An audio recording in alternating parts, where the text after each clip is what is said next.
me toca entonces presentar, voy a tratar de ser lo más breve que pueda, ¿verdad? Unas láminas que tratan esencialmente de introducirnos al tema del riesgo tecnológico y presentar un poco lo que ha sido nuestra experiencia en el tratamiento de este tema en el marco de un proyecto que arrancamos desde el Centro de Investigación y Gestión de Riesgo en el año 2007. Este estudio nosotros lo desarrollamos inicialmente en el marco de un apoyo que recibimos de algunas organizaciones francesas. Luego de eso tuvimos una continuación, una profundización en el marco de un proyecto que hicimos con la Fundación Venezolana de Investigaciones Sismológicas. Y bueno, fue, digamos, como un estudio piloto que se desarrolló en estos temas, ¿no? Este trabajo lo hemos desarrollado esencialmente en Venezuela, sin embargo también hemos podido tener algún intercambio y algunas actividades en otros países de América Latina. Entonces, inicialmente vale la pena mencionar que el riesgo tecnológico se entiende como uno de esos distintos escenarios de riesgo que uno consigue en muchas ciudades latinoamericanas. Uno escucha bastante hablar del tema de que hay trabajos, instituciones, estudios para poder caracterizar riesgos de carácter sísmico, hidrogeológico, riesgo asociado a vulcanismo en las ciudades que no amerita riesgo por movimientos de masa, es un tema también frecuente. Sin embargo, el riesgo tecnológico, nosotros pensamos que en el contexto latinoamericano pareciera que tiene cierto retardo, cierta diferencia, cierto retraso en comparación a la caracterización de los demás escenarios de riesgo. Un elemento básico que nos sugiere esto es que en casi todos los demás escenarios de riesgo y de caracterización de amenaza, tú consigues alguna forma de institucionalidad. Siempre hay alguna institución nacional que trabaja el tema del estudio del riesgo sismológico o en los mapas de inundaciones. Hay entes como Ingiominas en Colombia que trabaja el tema de movimientos de masa o en México, en casi todos nuestros países. Sin embargo, en el tema del riesgo tecnológico, uno se diluye un poco a la hora de determinar quién es el ente que se encarga de levantar estos mapas en las ciudades, cuál es el mapa nacional. Uno puede conseguir el mapa nacional de amenaza sísmica o de mapa de inundaciones, pero en el tema del riesgo tecnológico, esos temas todavía no quedan como del todo claros. Hay aportes importantes, sin duda, hay estudios, hay esfuerzos que han hecho eventualmente algunas instituciones a nivel local, particularmente caracterizando zonas donde hay mucho desarrollo industrial. Entonces, sí hay definitivamente en ese sentido estudios puntuales de carácter local, pero una cosa que de manera, digamos, sistemática levante y caracteriza el riesgo tecnológico de los países no es tan común. Y quizás eso se deba a que cuando tú comparas las estadísticas, por lo menos esta gráfica es muy interesante de la gente del CRIF, que te muestra un poco cuáles son las pérdidas asociadas a desastres de distinta naturaleza. Ahí se discriminan los que son asociados a amenazas de origen natural y otras asociadas a amenazas de origen antrópica. Obviamente los eventos de origen natural pareciera que siguen teniendo una preponderancia muy marcada, pero cuando tú te aproximas a esos eventos de carácter tecnológico y como se están dando en el tiempo, te das cuenta que ellos crecen, así como los eventos de origen natural, de manera aparentemente casi que exponencial. Esa curva parece del librito, ¿no? Donde tú ves un poco cómo se van registrando los eventos en las décadas. Estos son de unos trabajos muy interesantes. Realmente creo que es una de las referencias más importantes que hay, que son los trabajos que ha hecho la gente de allá en Barcelona, en España, Casals y su equipo han publicado realmente unos trabajos que han sido muy, muy importantes para los estudios que hemos desarrollado en este tema, ¿no? Particularmente hay un libro que recomendamos que se llama Análisis de riesgo de instalaciones industriales, que es realmente muy interesante. Entonces, la frecuencia de estos eventos, otro estudio muy interesante, que demuestra cómo han evolucionado las explosiones industriales, incidentes asociados a explosiones industriales que han afectado a terceros, y tú ves que, bueno, la data te sugiere que hay un incremento muy importante. Entonces, en frecuencia, los eventos tecnológicos ameritan tener cierto tratamiento, porque es un problema increciendo, digámosle de alguna manera, y por otro lado, en peligrosidad, en magnitud. En los últimos años se ha podido demostrar que en términos de impacto, un evento tecnológico no le envidia nada a un megaterremoto ni a una super explosión volcánica. O sea, son eventos que hoy por hoy perfectamente pueden tener niveles de afectación de cobertura planetaria, ¿no? Hay dos eventos que son obligatorios a la hora de mencionar este tema. Uno fue el accidente de Chernóbil en Ucrania, en la planta nuclear de Chernóbil del año 86, donde los modelos que se hicieron sobre la dispersión de nubes radioactivas y el nivel de afectación, pues la mancha cubría buena parte de Europa. Pues. Y el más reciente, también un tema que fue muy peligroso, muy delicado, fue el evento registrado también en la planta nuclear de Fukushima en marzo del año 2011, un evento que realmente es disparado por un terremoto que a su vez genera un maremoto mucho más grande del que se había esperado y que, bueno, generó un daño que ahí ustedes ven los mapas que llegó a generar la NOAA de Estados Unidos sobre los niveles de afectación que se pudieran haber detectado asociados a esas fugas de materiales radioactivos. De manera que el riesgo tecnológico ni por frecuencia, ni por peligrosidad, ni por magnitud merece ser descuidado. Entonces, ¿cómo nosotros entendemos que este problema se ha venido generando, digamos, en el mundo moderno? Nosotros entendemos que el riesgo tecnológico se ha dado como en tres etapas, ¿no? El riesgo tecnológico obviamente viene de la mano de la aparición y la consolidación de las tecnologías. Y eso no es un tema que en la humanidad, digamos, tenga miles de años. Sí la hay de alguna manera, pero cuando la tecnología se consolida como lo que hoy conocemos, realmente son apenas unos pocos cientos de años, ¿no?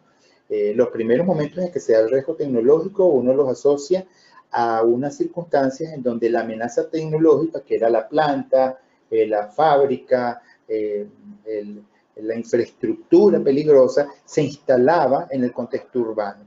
Eso se vio mucho en la Europa de la era industrial, donde, bueno, en Inglaterra, en Francia, se comenzaron a ver que eventualmente volaban algunos equipos que sostenían, digamos, el funcionamiento de algunas máquinas a vapor y generaban problemas, generaban incendios. Entonces, alrededor de ese tema se generó lo que es hoy el grueso de la normativa, de los criterios, digamos, preventivos, de las normas de seguridad que en buena medida hoy por hoy rigen a la problemática. ¿Y en qué se basa? Bueno, de que cualquier instalación, cualquier infraestructura tecnológica o industrial que pudiera ser peligrosa, amerita una serie de estudios, seguir una serie de normas, unas distancias de seguridad, unos estudios de impacto ambiental que garantice que cuando esa infraestructura se instala, esté a una distancia suficientemente segura de la infraestructura urbana, de donde está la gente. Ahora, eso funciona bien en, digamos, las sociedades más estructuradas, donde esas normas locales de ordenación, digamos, se respetan de manera sólida, donde si alguien dice que hay 500 metros de distancia de seguridad, nadie los invade, donde hay una institucionalidad fuerte y si alguien cruza los 500 metros, al día siguiente está allí el Estado poniendo orden. Sin embargo, un tema que nosotros hemos identificado no solamente en Venezuela, sino en buena parte de América Latina, es que a ratos el problema grave que se nos presenta no es porque la amenaza tecnológica irrumpe en el espacio urbano, sino es porque el espacio urbano irrumpe en las zonas de seguridad en donde se instalan las industrias, donde se instala la infraestructura tecnológica.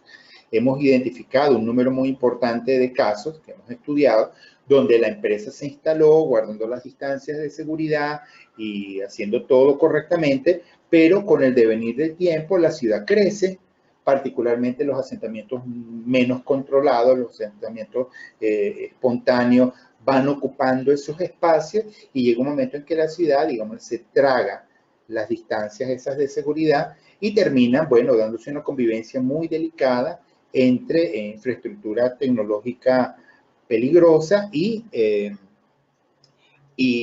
bueno, y habitantes y gente, ¿no?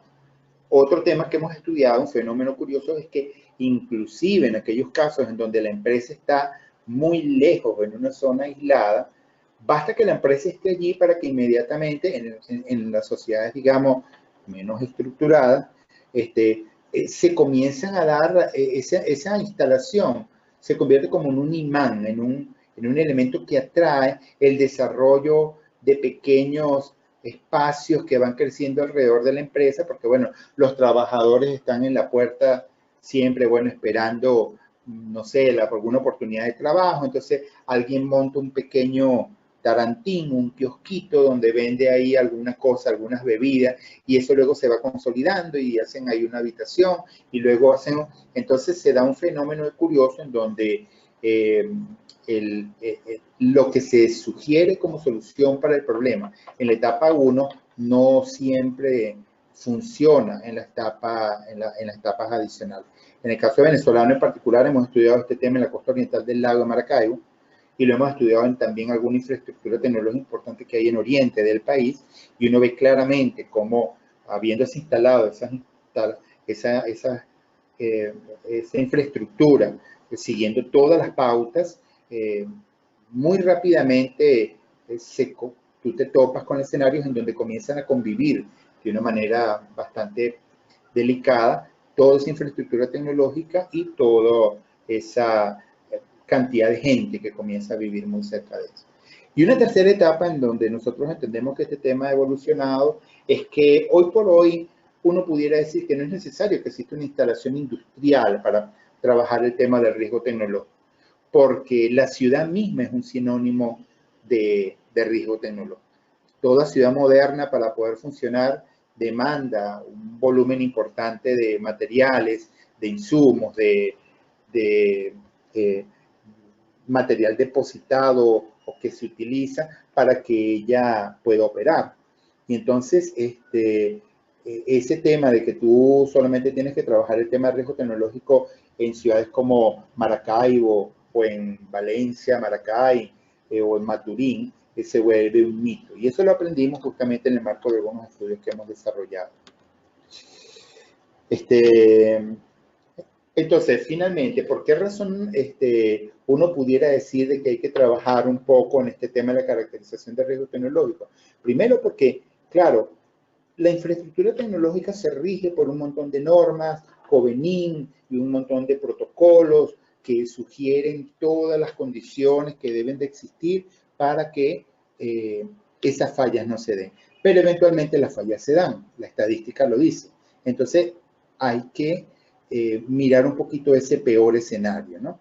Se habla también del tema de los Black Swan. A veces tú puedes tomar todas las previsiones. Un Black Swan se traduce un cisne negro y es, bueno, toparte con un escenario que tú ni en el peor de los escenarios, que no te lo hubieras podido imaginar, pues. Un Black Swan claramente lo que se pudiera asociar a lo que pasó en Fukushima. Fukushima era una planta que estaba ubicada en un lugar donde se conocía el potencial sismogenético, se entendía el problema asociado a un tsunami, se habían hecho inversiones muy importantes de mitigación, unos muros, una cosa, pero jamás se pensó que el sismo pudiera ser tan grande, que el movimiento de placa fuera como fue y que el tsunami fuera mucho mayor, mucho más alto que las infraestructuras de mitigación que se habían hecho. Entonces, ante esos temas, hay que entender que pudiera uno enfrentarse con estos asuntos. Y el otro tema que hay que trabajar es el tema de los NatTech. NatTech es una frase que traduce desastres tecnológicos disparados por eventos naturales. Muchas veces no es que falla la bomba sola, el caso nuevamente de Fukushima. Se da un evento natural y el evento natural entonces te rompe las tuberías, te genera la fuga, ese tipo de cosas. Unos datos muy interesantes para entender un poquito la importancia que este tema tiene, nosotros los logramos levantar asociados a lo que ocurrió en el terremoto de Kobe, que se dio en enero del año 95. Fíjate que datos levantados de la prefectura de Hyogo, que es un distrito allá de Japón, donde se hizo un levantamiento muy detallado, sugería que el 15,4% de la mortalidad asociada a ese terremoto se debió a problemas asociados a incendios, fugas de materiales, o sea, problemas asociados a esa infraestructura tecnológica que allí falló. Uno puede decir que, claro, 15,4 es bastante menos que el total de la gente que muere por el terremoto en sí mismo. Pero cuando uno recuerda que este terremoto tuvo cerca de 5.000 fatalidades, 15,4 de 5.000 es bastante. Entonces, y eso hay que entender que se está dando en Japón, que es un país donde las normas para la instalación y el mantenimiento de todos estos tanques, de todas estas tuberías, de todos estos sistemas, es muy, muy riguroso. Uno pudiera pensar cómo son las normas en nuestros países, en América Latina, y sobre eso, bueno, entonces tener una idea de interpolar un poco o extrapolar cuáles pudieran ser los niveles de daño. Entonces, en este contexto es que en el año 2007 se lanzó un proyecto que pretendía trabajar, era un piloto, pues íbamos a aprender un poco cómo pudiera manejarse el tema de la caracterización y el tratamiento de riesgo de este tipo. Y lo hicimos en una ciudad muy curiosa, que es la ciudad de Mérida, una ciudad donde no hay realmente mucha infraestructura industrial, turística y estudiantil, dicen por allí, ¿verdad? Entre montañas, que cuando empezamos, de hecho, muchos colegas internacionales decían que si estábamos locos, ¿cómo íbamos a estudiar ese tema en una ciudad donde aparentemente esta problemática no tiene mucha cabida? Sin embargo, los resultados fueron interesantes.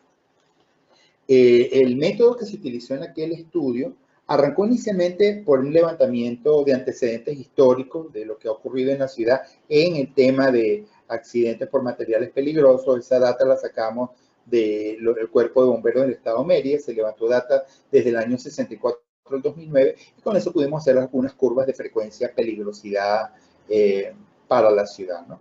Luego empezamos a levantar, bueno, ¿qué es lo que hay que caracterizar como materiales peligrosos? Porque si tú te pones a ver, los materiales peligrosos están en todas partes, ¿no? Entonces, ¿qué es lo que se va a inventariar? Tú no puedes inventariar todo tubo fluorescente, que puede tener algún gas allí, que puede ser un problema. Entonces, hay que llegar a cierto acuerdo a la hora de identificar criterios volumen, peligrosidad. Identificábamos o materiales que eran muy, muy peligrosos, aunque fuese muy poquito, o materiales que de repente no eran tan peligrosos, pero que el volumen que manejaba hay mucho en la ciudad. Sobre eso se hace entonces unos criterios y se determina que eso es lo que se levanta. Luego de eso se hizo, bueno, el inventario como tal, y luego se comenzaron a validar un poco cuáles eran los modelos que se iban a utilizar, los software que se pudieran utilizar para poder caracterizar las áreas de riesgo urbano asociadas a estos temas, ¿no?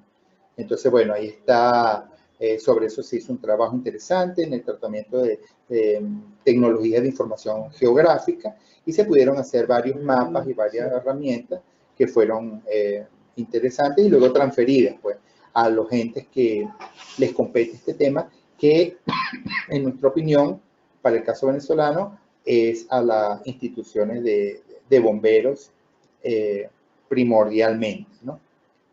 Ya explicaremos por qué. ¿Cuáles son los materiales peligrosos que se levantaron? Bueno, trabajamos sobre 4 tipos de riesgos. Primero, riesgos de explosión, luego riesgos de incendio, luego materiales asociados al riesgo de intoxicación, nubes tóxicas, y finalmente al riesgo asociado a materiales que pudieran generar radiaciones ionizantes, que en el caso venezolano comúnmente se limitan a temas de radioactividad sucia, este material asociado al uso odontológico, al uso médico, etc. Todo esto se trabajó sobre una buena base cartográfica que se tenía. Se hizo una caracterización de cuáles son el tipo de actividades comerciales que se dan en una ciudad en donde es necesario tener, digamos, cierto cuidado a la hora de identificar posibles concentraciones, posibles volúmenes importantes de materiales peligrosos. Y curiosamente, los resultados de aquel trabajo demostraron que conseguimos 19 tipos de actividades comerciales en donde se conseguían sustancias que merecían ser monitoreadas. Es curioso porque en la mayor parte de las herramientas, de los software, de lo que tú tienes para trabajar este tema, están hechos como para ser usados específicamente por las empresas químicas, petroquímicas, que utilizan esos materiales de manera pura. Ellos tienen el fósforo, tienen el sodio, tienen el amoníaco de manera pura. En las ciudades esto es poco común que se encuentre, pero sí se consiguen muchos materiales con unas concentraciones importantes de esos productos y que merecen ser de alguna manera atendidos. Entonces, bueno, cuando identificamos, y eso era de todo, pues esto es muy de la mano del realismo mágico latinoamericano, porque no solamente son las empresas de gas, digamos, sino, bueno, que las perfumerías esotéricas, que uno jamás pensaría que, ¿verdad? Y resulta que ahí consigues una cantidad de materiales interesantes, empezando por pólvora que se utiliza, ya sabrán ustedes, no sé, para qué se puede utilizar pólvora negra en una perfumería esotérica, pero efectivamente eso existe, entonces hay que tenerlo en cuenta, ¿no? Teniendo estas bases para el inventario, se desarrolló un trabajo conjuntamente con el Cuerpo de Bomberos de Mérida para levantar cada uno de esos datos sobre unos criterios. Todos esos puntos fueron ploteados en un mapa, como el que se puede ver, ahí se ve en la ciudad todos los tipos de materiales que se consiguieron, y en cada uno de ellos luego teníamos que entonces generar cuáles pudieran ser las áreas de afectación potencial. Para nosotros hacer eso, inicialmente trabajamos como en dos vías en paralelo. Por un lado, trabajamos un poquito desde una perspectiva analítica, analizando un poquito los modelos matemáticos disponibles para poder generar esas áreas de afectación. Entonces, los accidentes tecnológicos que manejamos se manejaban en esos tipos que mencionamos: explosivos, incendios, tóxicos. En el tema de explosiones, incendios, generábamos cuando eran necesarios algunos escenarios para blip y boil over, que son eventos que merecen ser conocidos. Generamos un análisis también para determinar un poco cuáles son los elementos que pudieran estar detrás de la ocurrencia de una explosión química, identificando si se trata de deflagraciones o detonaciones. Eso va de la mano de la velocidad de la onda que se obtiene, ¿verdad? De la onda de sobrepresión que se obtiene. Y entonces, bueno, sobre eso se levantaban algunos datos de cuáles pudieran ser las áreas de afectación. En nuestro caso, optamos por trabajar por el método de TNT equivalente, que es un método que nos permite convertir esos potenciales de explosividad en un equivalente en peso, en masa de TNT. Pues. Y entonces con eso uno podía determinar con los modelos analíticos cuáles eran los niveles de sobrepresión que a ti te interesaba determinar, ¿no? Esta es una tabla que te muestra los distintos tipos de daño. Esto también creo que es de Casalla, penosamente ahí no está la referencia. Y lo otro son las presiones milibares que nos interesaba mirar. Entonces, para eso se hicieron varios ejemplos. Aquí podemos ver algunos, con algunas. Se corrió con un software, es una de las cosas que utilizamos, Marplot. Sobre eso el ingeniero Ani Lobo ya va a mencionar brevemente algunas herramientas y tecnologías que se utilizaron para estas cosas. Otro tema donde fue también complicado trabajar es en el tema de los modelos de dispersión de nubes de gases tóxicos. Es muy notorio la cantidad y los volúmenes de gases tóxicos que uno necesita que existan en el contexto urbano, porque con eso se purifica el agua, con eso hacemos refrigeración, con eso se hacen una serie de procesos que son naturales, pues, de la dinámica urbana. Entonces, uno tenía que mirar, bueno, qué ocurriría si por alguna circunstancia esos tanques, esos lugares donde esos materiales se almacenan, presentar alguna falla. Ahí había que trabajar esencialmente con dos modelos, modelos gaussianos para gases, bueno, más livianos o para gases más pesados, más densos o menos densos que el aire, ¿no? Entonces, en esos casos, bueno, los modelos eran distintos. Aquí se muestran algunos detalles, un poquito de formulación que se utilizó. También en esto nos basamos en los trabajos de los amigos de Barcelona. Estos son algunas herramientas que se utilizaron para el tema de gases instantáneos. Y bueno, uno operaba con unos modelitos que te permitían determinar cuál era la concentración en un espacio tridimensional, ¿no? Eso opera como una normal, como trivariada, pues en X, en Y y en Z, y eso te determina conocer la concentración en ese punto X, Y, Z en el tiempo T, y con eso tú podías tener una idea de cómo eso operaba. Sobre esa base se hicieron varios trabajos en la ciudad. Este es un trabajo muy interesante. Muchos de esos trabajos fueron trabajos de tesistas y eso generaba una alianza muy interesante entre los entes de preparación y respuesta y los actores del sector académico. Eso es un ámbito que al SIGIR le encanta promover. Entonces, este mapa, por lo menos que se ve aquí, es el mapa que se consiguió para los datos que se tenían, no solamente de los depósitos de materiales, sino de los modelos de cómo opera el viento y en la ciudad. Este mapa ilustra cuáles son los riesgos asociados a fugas de gas cloro en la ciudad de Mérida. Entonces, bueno, ¿qué se hace con un mapa de esta naturaleza? ¿Para qué sirve este estudio? Bueno, sirve como para dos cosas. En primer lugar, es para, obviamente, darle herramientas a los respondedores. Nosotros tuvimos algunos contactos, esto inclusive lo conversamos también en Bogotá con amigos de los bomberos de Bogotá en algún momento en una invitación, unos trabajos que hicimos allá, que es que le permite al bombero que si tiene una alarma, tiene un problema, sale una emergencia en un lugar, con una buena base de datos de este tipo, no pudiera saber antes de llegar con qué se pudiera encontrar, ¿no? Eso puede darte pistas de con qué tienes que combatir, si puedes darle indiscriminadamente con uso de agua o tienes que tener algunas precauciones a la hora de saber qué vas a utilizar, si pudieras necesitar o no equipos de protección respiratoria, autocontenido, etcétera, ¿no? Y por otro lado, una herramienta que también a nosotros nos parece muy importante es trabajar este tema en función de garantizar el derecho a saber, de fomentar un poco la educación, el conocimiento de la gente para que ellos entiendan dónde están parados. Nosotros creemos que ahí hay un desfase muy importante con lo que se ha hecho con el tratamiento de otros tipos de riesgos y la divulgación. A uno le interesa mucho que la gente sepa que vive en una zona de inundación o que vive en una zona de deslizamiento, porque bueno, nos parece que eso es importante, eso es garantizarle a la gente el derecho a saber dónde está parado. Pero este tipo de temas pareciera que también ameritan algún trabajo de este tipo.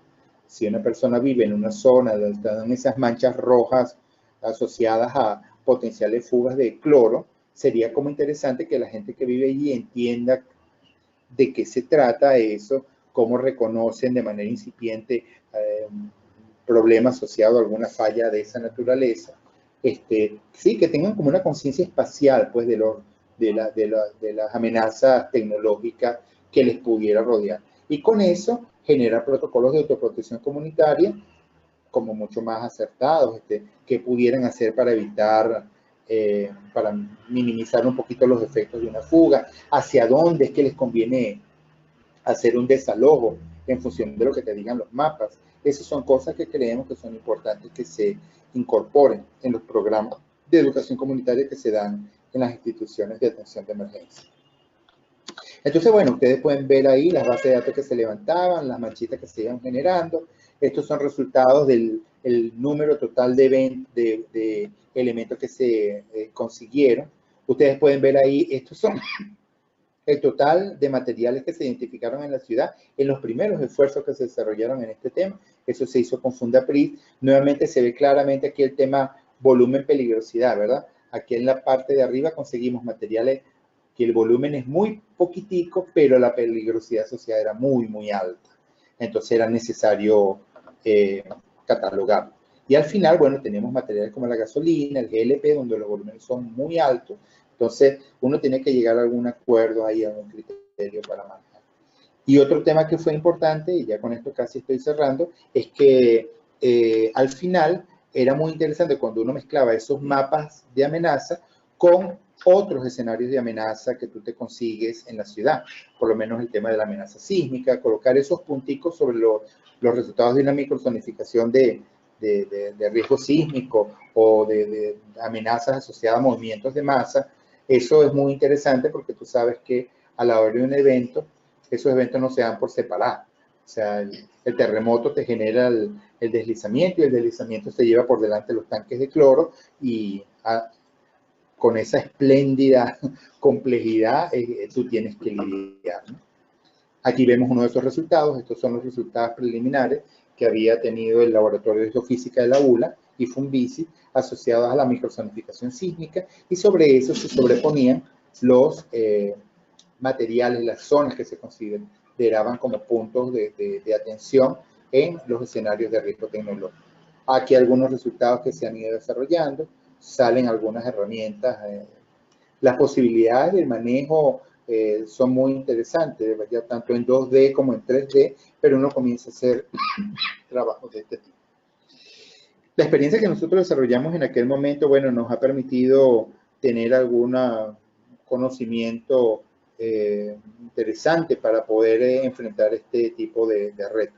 Creemos que las ciudades deberían tener algunos entes que se aboquen a hacer el levantamiento y la caracterización geoespacial de riesgo tecnológico urbano. En el marco de esta convicción, estamos desarrollando en el marco del convenio que tenemos con los amigos de AulaSIC de Canadá, unos programas de capacitación en línea que se van a aperturar próximamente y van a ser específicamente para brindarle a las instituciones de atención de emergencia de América Latina las herramientas, las capacidades, los software, para que ellos puedan ir desarrollando este tipo de estudios, ¿no? Estamos trabajando este tema preferiblemente trabajando sobre el uso de software no privativo, o sea, software libre que se pueda descargar gratuitamente y que no sea un problema para un cuerpo de bomberos, para algún ente alguna oficina de gestión de riesgo o de protección civil poder tenerlo, y bueno, a ir poco a poco allí colocando sus datos y generando sus mapas, y bueno, con eso hacer lo que tengan que hacer en términos de medidas de gestión integral de este tipo de riesgos. Si quieren alguna información adicional sobre este tema, hay algunos artículos, algunos materiales, algunos capítulos de libros que han sido publicados en distintas revistas, tanto muy técnicas, científicas, como otras más de carácter divulgativo. Entonces, esto que hemos planteado de alguna manera da una mirada gruesa a la naturaleza de los retos que tiene la gestión del riesgo tecnológico, particularmente en estas ciudades, en este contexto latinoamericano, donde pareciera que no es suficiente que tú hagas la ordenanza y ya con eso resolviste el problema, sino que de un modo u otro pasan algunas cosas que hacen que este tipo de convivencias tan delicadas se den con mucha frecuencia. Comunidades viviendo cerca de infraestructura que puede ser de cuidado y bueno, con las cuales definitivamente tienen que aprender a convivir.